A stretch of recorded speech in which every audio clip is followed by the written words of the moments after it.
Hello, and thank you for tuning in to the Austin Young Chamber's Civics 201, Issues in Policy in Central Texas for the pre-learning session in the Rearview, how the last 25 years of transportation policy got us here. My name is Alicia Palacios Woods, and I'm the president and CEO of the Austin Young Chamber. At the Austin Young Chamber, we are focused on supporting young professionals to be the dynamic business and community leaders that our region needs. Among our focus is to create a young professional community that fosters diversity of ideas and perspectives so that we can collectively overcome the many challenges we are facing. We run programs throughout the year that promote talent development, entrepreneurship, and community growth. Since the pandemic started affecting our community in March, the Austin Young Chamber has continued to offer programming virtually, over 30 programs in the past 6 months. We encourage you to hop on our website at austinyc.org to learn more about becoming a member and engaging with us throughout the year. And now on to our session. The population of Austin, Texas is projected to double by the year 2040, and we have a lot of work to do to be able to move that many people safely and efficiently to work, home, and everything in between. But how do we get to where we are, and what transportation challenges exist for our region? In this session, you will learn more about the history of transportation policy, what changes are coming up the pipeline, and why you should weigh in now to create positive transit changes in our community. It is my pleasure to welcome our two speakers today, Casey Burak and Sandy Guzman. Casey is the General Counsel and Vice President of Government Relations at the Downtown Austin Alliance, where she works on urban mobility issues and projects. She also serves as in-house counsel on a variety of matters and advocates on behalf of the Downtown Alliance at the state and federal levels of government.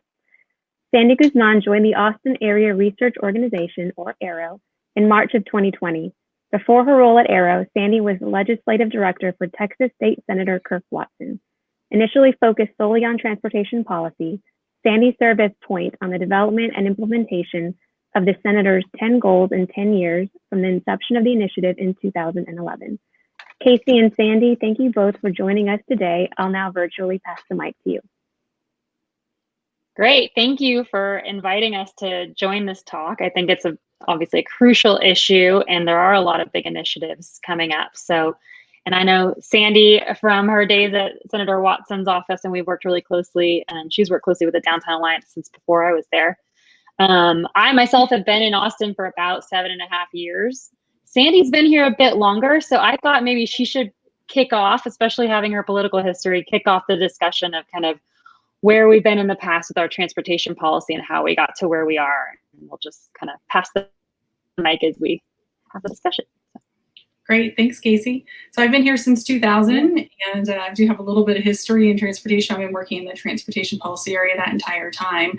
But I'll start a little further back. Alicia mentioned that the Austin region is going to double in the next 20 years. That's been part of Austin's history since its creation or founding back in the 1800s. And one of the things that really attracted people here was the beauty of the space, but also the river.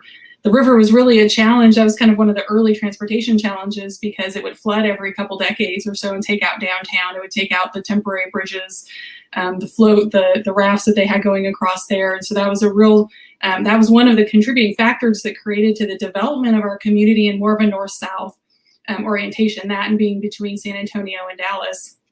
And so we've spread out over time, and we've got more of an hourglass shape in our community. If you look at our maps, it's filled out more since the 2000s when I first moved here, but that's definitely been our history. And there's also the geographic, topographic impact of having the hill country on the west side of the, I guess it's Waller Creek, and then east of there you have the Blackland Prairies that go out onto the east side of things. So those things all contribute to sort of the shape of our community, which impacts our transportation quite a bit.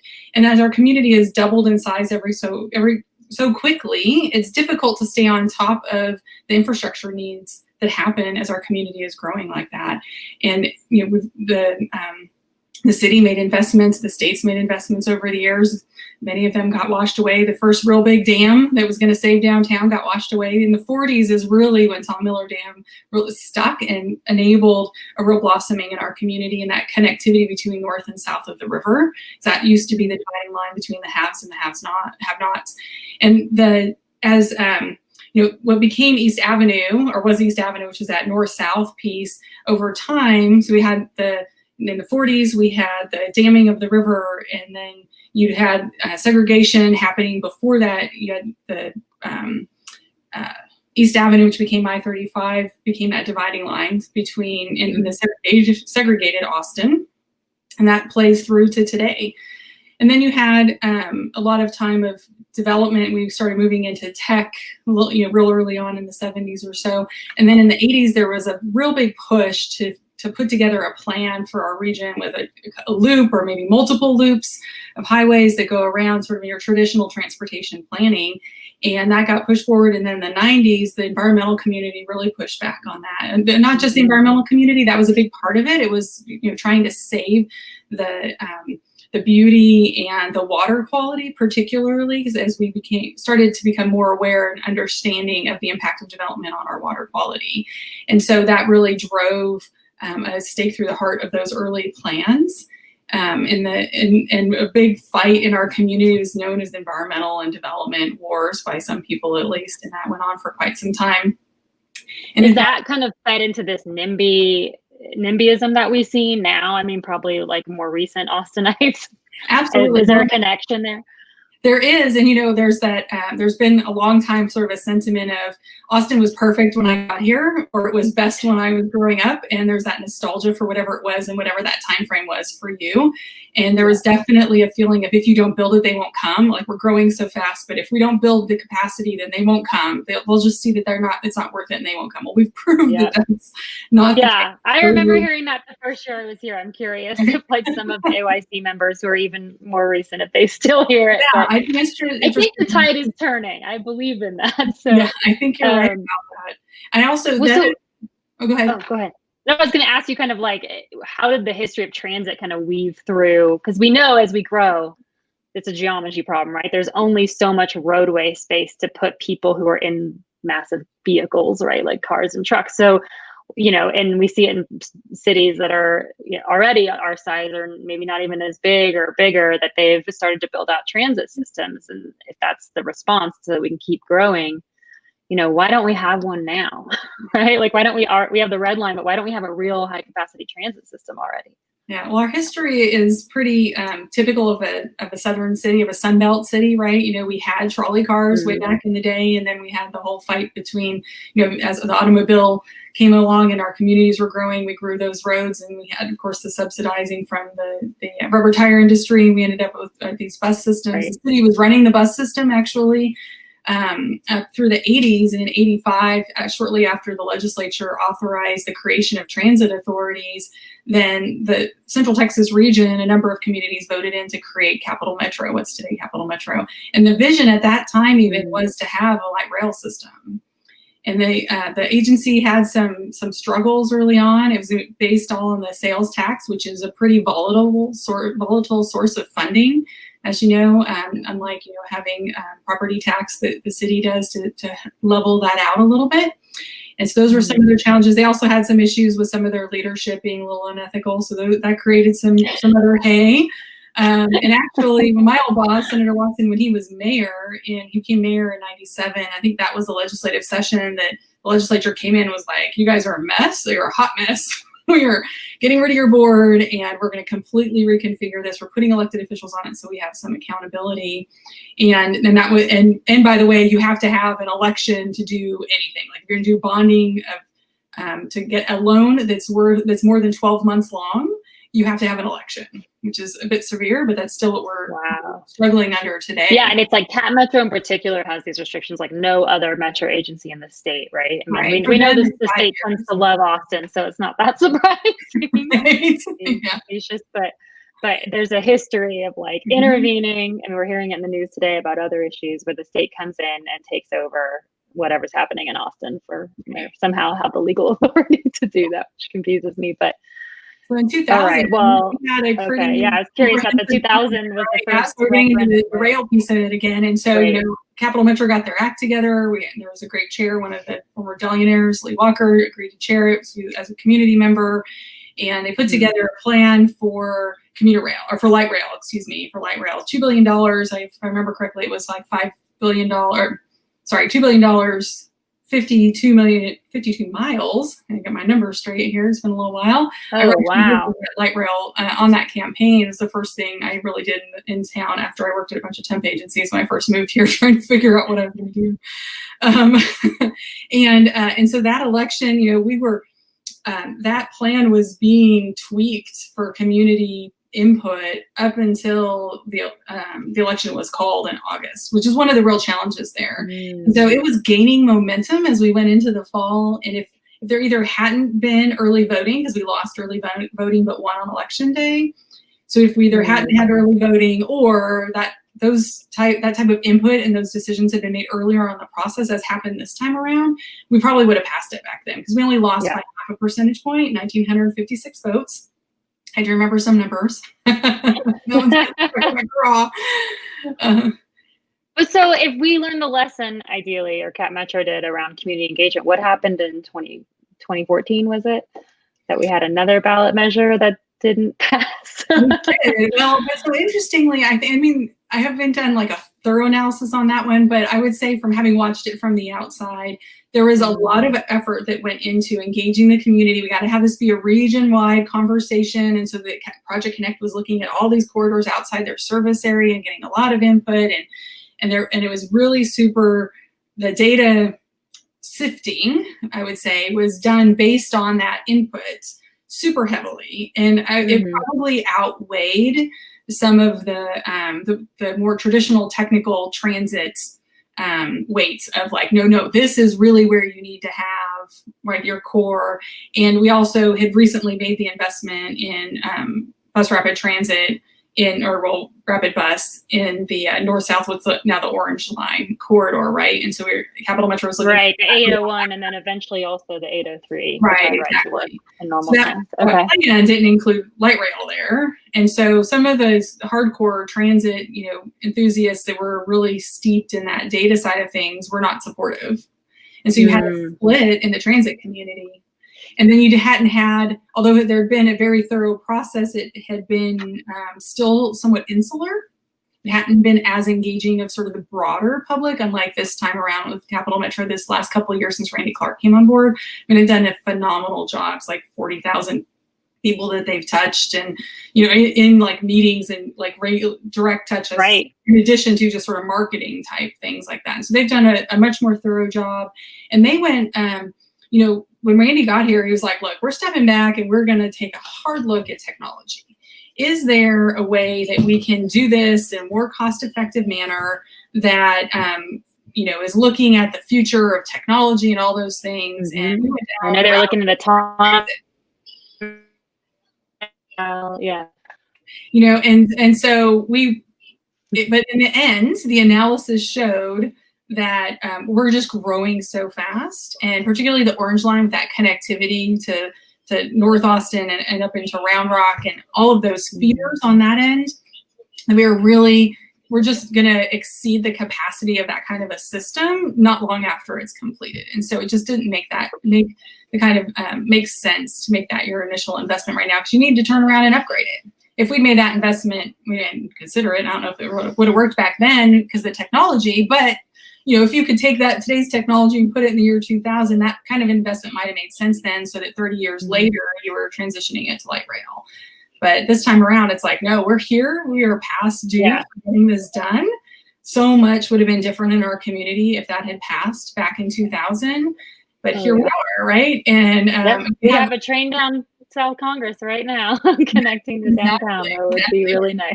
Yeah. Well, I do try to remind people that we had a 9/11 and the budget, the bubble bus, the tech bus, all happened in a few years right after that, which impacted Capital Metro sales tax that we were relying on. And so we probably would have been labeled a boondoggle and, over budget, and because there was, wars with China over steel production in that time frame when we would have been doing construction too. And, but it would have been behind, but we probably would have had it for at least a decade by now.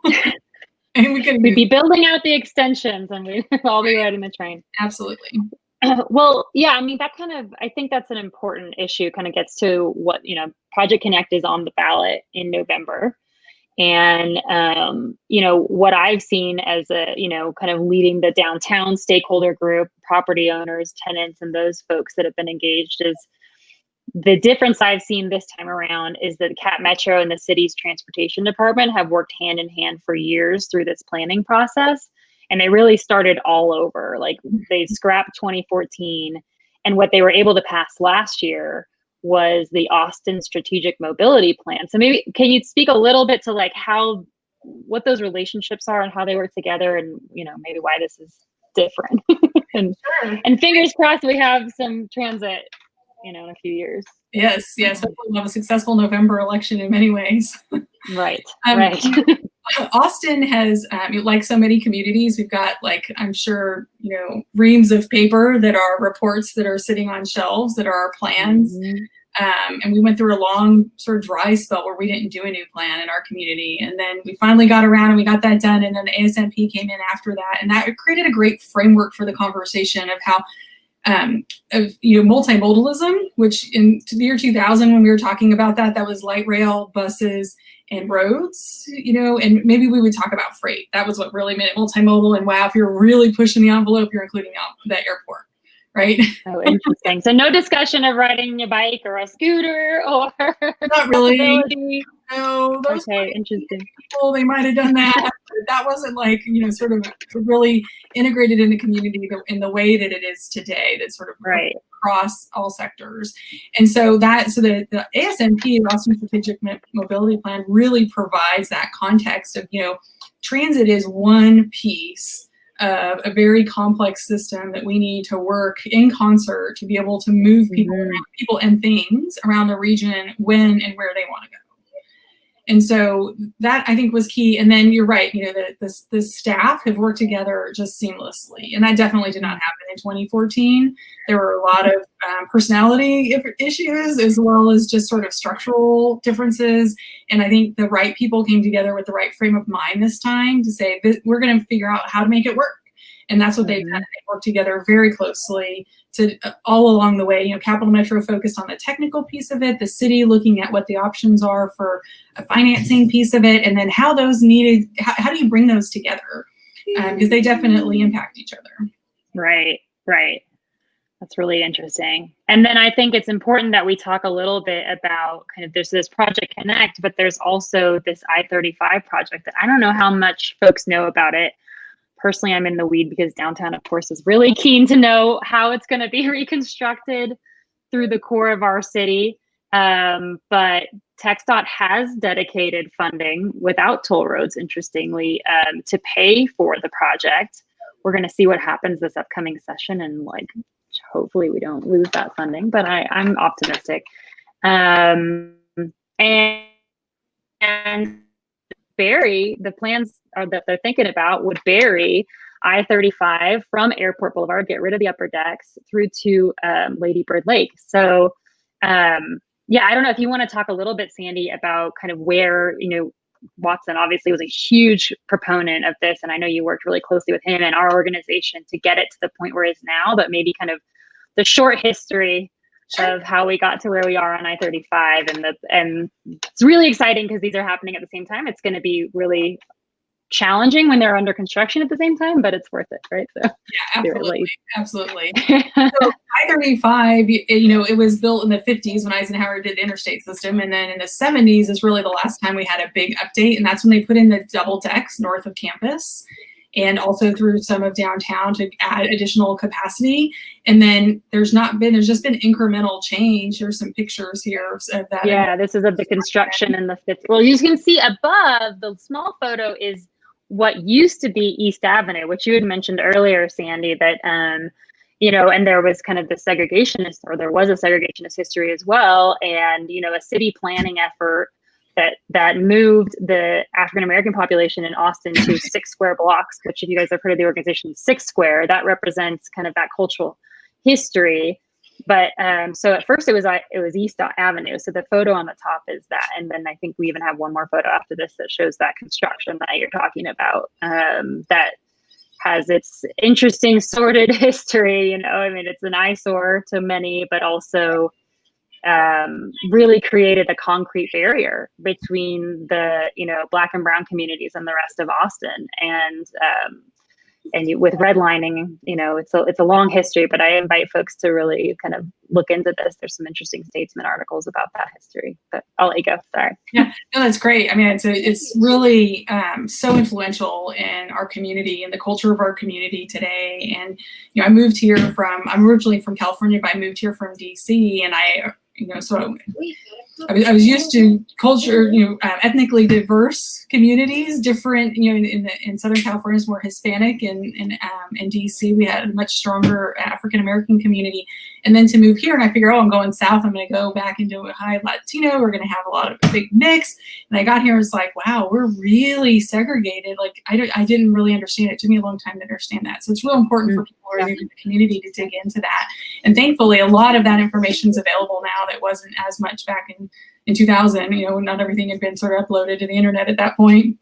But, well, yeah, and especially around the conversations we're having today with equity and everything else, that like, that's really, in a lot of ways, the most recent frontier around urban planning and thinking about transportation and transit. And I think a lot of council members are attuned to that. So if people are plugging in, they're going to hear that conversation around Project Connect, and certainly around I-35. Yeah.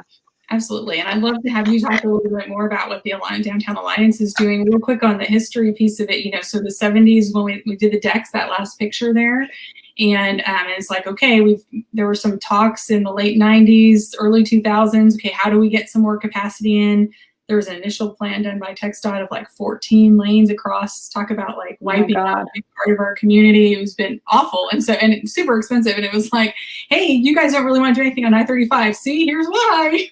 And then put it on a at one point, we were, in the early 2000s, we were working with the Alliance when I was at the chamber about, okay, so how do we get people into downtown? Like, do we do express lanes? We're still talking HOV at the time, or are they going to have direct connects into downtown? Where do those land? What buildings do you have to take out to make that happen? Can you do it without taking them? All those crazy conversations that today, it's like, why would you ever think of doing that? We've come a long way in the technical expertise around mobility and the concept of moving people versus cars. So one of the hoping TxDOT catches up. Is the funding sources, right? And so we've got like gas tax. It's been the same since 91 at the state level and 93 at the federal level.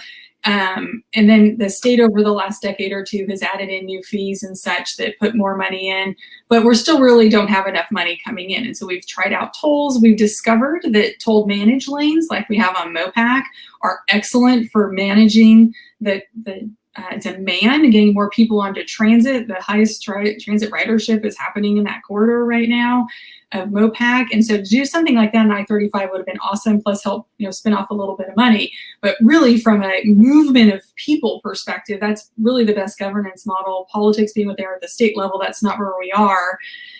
But we were able, so in 2011, the state put aside some money that was going to help look at sort of the most congested roads in the state, and about half that money got put on I-35. It led to this plan that you were talking about. It's actually 3 counties, Williamson, Travis, and Hayes. It was a 10-year plan. It's actually, to get the downtown portion of it, it's probably gonna be like a 15-year plan now. But they laid it all out initially as a 10-year plan, like how do we get this done? And we've been chipping away at it now since, I think it was the first funding came through in maybe 2014 or so, and making great progress.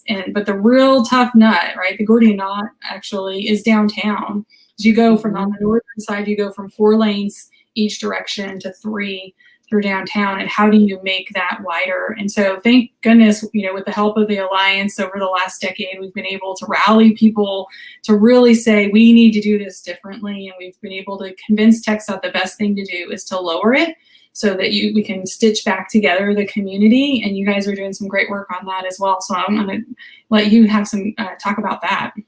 Oh yeah, I want to talk a little bit about kind of, thank you for the segue, because a lot of communities have faced this, right, where they've in the 50s or 60s built these massive highways and divided the centers of cities in part with potentially like kind of a segregation mindset and this old way of thinking that we used to think about how people get around and how we live.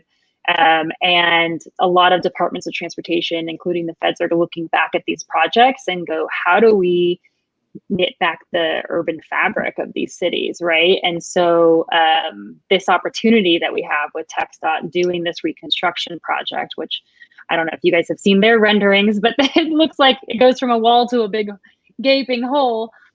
So when we saw that back in, gosh, a little over a year ago, when the Capital Area Metropolitan Planning Organization said that they would devote some funding to this project, which is kind of our local pledge to TxDOT, we said, oh wait, like who's planning what we do over the top of this project, right? Because we see all these other cities are doing that, and they're, you have like the I-5 lid project in Seattle, you have the Atlanta Stitch project, and Atlanta was actually a good model. They're still in the planning process, but they brought in the Urban Land Institute's National Advisory Services to help them kind of figure out how they could design and pay for like the topping or the service level improvements, or the caps, or the stitches, as we like to call them. So we were like, oh, we should do that now. Like we should do that in Austin. So about a year ago, we started convening the community. I know you were really involved in our leadership group, and so was Senator Watson, mayor, business community leadership, all kinds of folks.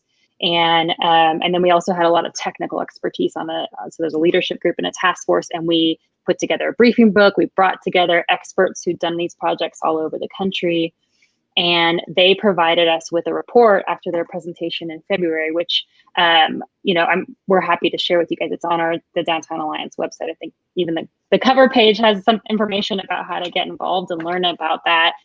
Their number one recommendation, because TxDOT's about to go into their environmental approval process this fall, which is when the community has a chance to tell them how they could design the highway in this instance to support some surface level enhancements that would bring maybe more park space or community space, potentially even kind of closing the gap, which was one recommendation, so that there's a little bit of an urban highway feel over the top with the frontage roads.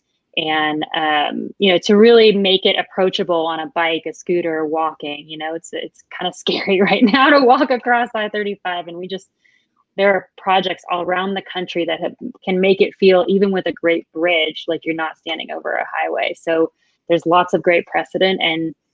And so we're taking those recommendations from ULI. We're partnering with the city. The city said that they're committed to help, bringing these ideas to TxDOT. And it's a good opportunity also with this group, because the more people who are involved, the better. If we're able to demonstrate to TxDOT that we've really convened almost everyone in Austin to some extent, or at least, the leadership in the community, and including the Austin Young Chamber, and there's buy-in for this design, then they might do things, TxDOT's used to building highways outside of cities. So we're going to ultimately ask them to do things, maybe narrow lanes or other things that they wouldn't be comfortable doing unless there was a lot of pressure through the environmental process, the NEPA process. And so I don't know, there's a presentation that we could actually pull up right now. We have a website. It's actually the community's website. It's not branded Downtown Alliance, because this is really an effort now with the broader community, in particular East Austin. And we're working very closely with engaging the folks who have been most affected by this highway and been displaced. So if folks are interested, if you go to ourfuture35.org, you can kind of plug in and you can see the engagement series that's been recorded, the ones we've already hosted, and we're going to keep going with that. And then so here is the schedule for the engagement series. The next one will be September 26th. And it's really around kind of talking about the history, the healing that needs to be done for a lot of the communities that were affected by I-35's construction, the gentrification and displacement impacts that we're talking about. And then we're putting together what are our community values for this project. What do we want it to achieve? And that'll feed into the design ultimately for the surface level enhancements. So we plan on doing an engineering feasibility study, kind of contracting for that with the city of Austin, probably by the end of the year. So anyway, we're trying to just get it all our ducks in a row so that TxDOT's like, oh, wow, this is really something the community wants, and especially in the context of the conversations around equity and policing and all these other issues. I-35 was the center for a lot of protests, that I think TxDOT's got their ears open more than ever in terms of maybe being willing to flex their design a bit to help us, knit our community back together in Central Austin. So it's exciting, and I hope folks that watch this program definitely get involved, because more people the better. For sure. And I think we're just about out of time, but you guys are doing great work at the Alliance, and I really hope people do check that out. Gives you a great background on history, and then also a way to be involved going forward and shaping what it looks like. And as you pointed out, the equity conversation is really amping up. But the one thing I learned in 2 decades, or in particularly the last decade, working very closely with TxDOT is they need that continual reminder of our perspective from the community, so that it stays front of mind with them and it doesn't get lost behind sort of a traditional technical engineering background that's easy to get lost in. I hate to use the term bureaucracy, but that's what it is. State agency that has changing leadership that maybe isn't aware of the conversations we've had here. So that's essential. And I knew this group is going to be hearing next or later, I think in the 201 series, about more on Project Connect, but equity is a key piece of that conversation as well. And so it's really exciting to see how our community has stepped into from an on the infrastructure side, what is the impact, short-term, long-term. We've learned a lot of lessons from unintended consequences. So how do we mitigate for those going forward? And part of the work you guys are doing is really essential to that in the reconstruction of I-35. Yeah, we're excited. I mean, this is a really great year. I mean, it's a crazy year, but it's a good year for mobility. So if you guys need something to think about that's a positive, I think Project Connect and I-35 and all of that's going on is creating a very bright future for our city.